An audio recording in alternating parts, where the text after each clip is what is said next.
নমস্কার, আমি মিলন স্যার। পাল একাডেমি সেন্টারে তোমাদের সকলকে জানাই স্বাগত।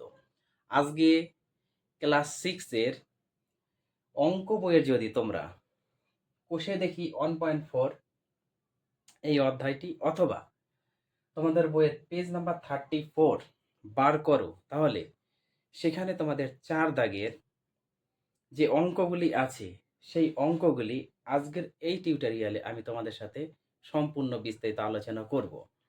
সবার আগে আমরা একটু জেনে নেই অ্যাকচুয়ালি 4 দাগের এই অঙ্কগুলিকে কি করতে বলেছে। তোমরা যদি একটু খেয়াল করো তাহলে দেখতে পাবে যে আমি অলরেডি 4 দাগের অঙ্কগুলা লিখে রেখেছি।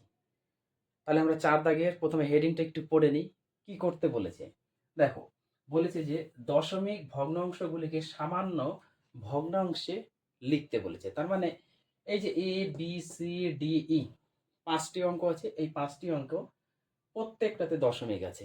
এখন এই দশমিক গুলিকে আমাদের সামান্য ভগ্নাংশে লিখতে হবে। এর আগে আমি তোমাদের এই অধ্যায়ের 3 দাগের একটি ক্লাস আপডেট দিয়েছি। যারা দেখোনি একটু দেখবা। কারণ 3 দাগের যে অঙ্কগুলি আছে সেখানেও তোমাদের অ্যাকচুয়ালি এই পয়েন্ট বা দশমিক বিন্দু রিলেটেডই সেই একটা আমি ক্লাস আপডেট দিয়েছি এবং সেখানে বুঝিয়েছি আমি একক, দশক, শতক, হাজার, অযুত, লক্ষ, নিযুত, কোটি। তোমরা সকলেই করেছে ছোটবেলাতে।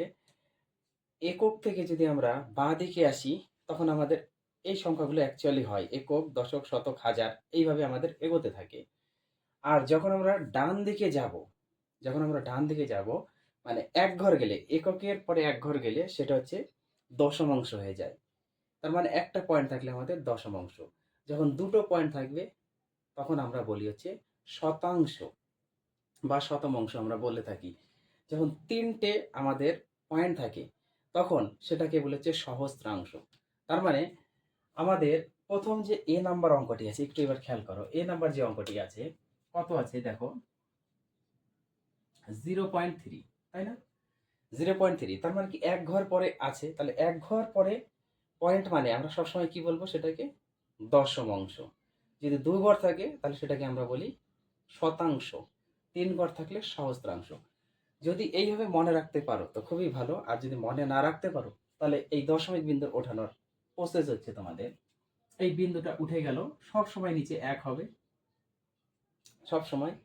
তারপর যত ঘর পরে পয়েন্ট আছে ততগুলো জিরো। দেখো, এক ঘর পরে পয়েন্ট না, এক ঘর।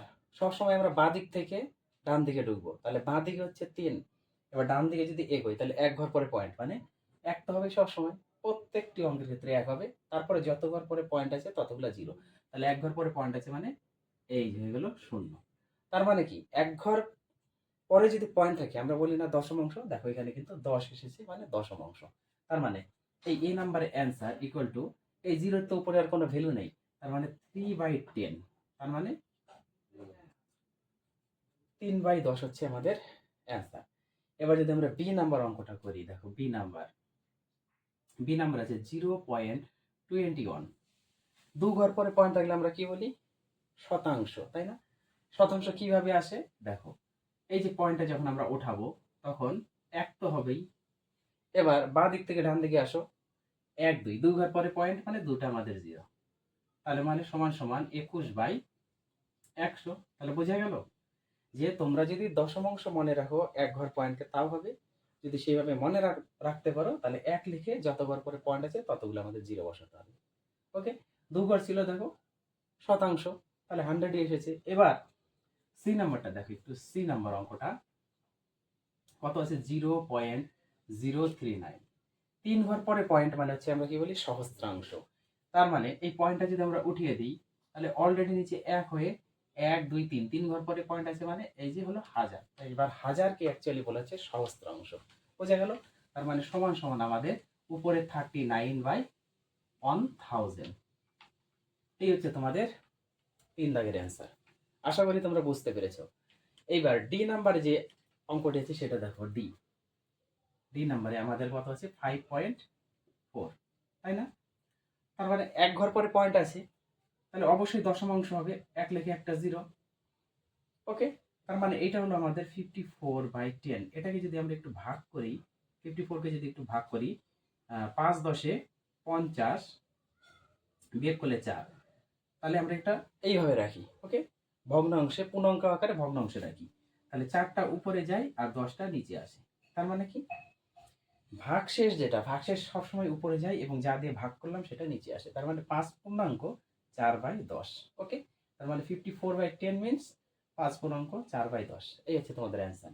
এবার ই নাম্বারে আসি। দেখো একদম সোজা, খালি একটু বুঝতে হবে।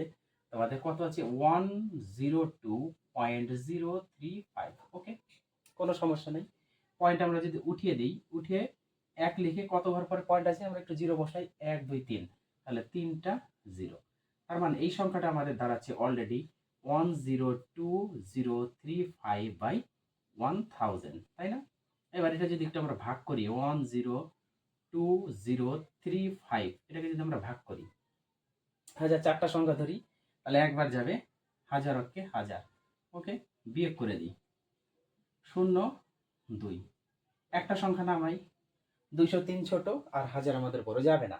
আবার দুটো সংখ্যা একবারে নামে না, তার মানে আমাদের এখানে একটা জিরো নিয়ে এই সংখ্যাটা আমাদের নামাতে হবে, 5 নামাতে হবে। এবার 2বার যাবে, কারণ 2000 অক্ষে 2000। ওকে, এই হলো বাই 35। তার মানে বিয়োগ করলে 35, তার মানে 102 পূর্ণাঙ্ক 35 যাবে উপরে আর 1000 আসবে আমাদের নিচে। এই হচ্ছে তোমাদের A B C D E 5টা অঙ্কের সমাধান। তোমরা 1 নাম্বার টিউটোরিয়ালটা একটু কেউ যদি খেয়াল করো, তাহলে আজকের এই যে 4 দাগের দশমিক ভগ্নাংশগুলিকে যে সামান্য ভগ্নাংশ লিখতে বলেছে, কোনো সমস্যাই হবে না, একদম সিম্পল, একদম জলের মতো পরিষ্কার হয়ে যাবে। শুধু পার্ট 1 এর ভিডিওটা দেখো। ওকে, তাহলে এই ছিল হচ্ছে আজকে তোমাদের এই অঙ্কগুলি। আবার দেখা হবে তোমাদের সাথে পরবর্তী পার্ট নিয়ে। তাহলে আজকের মতো এখানেই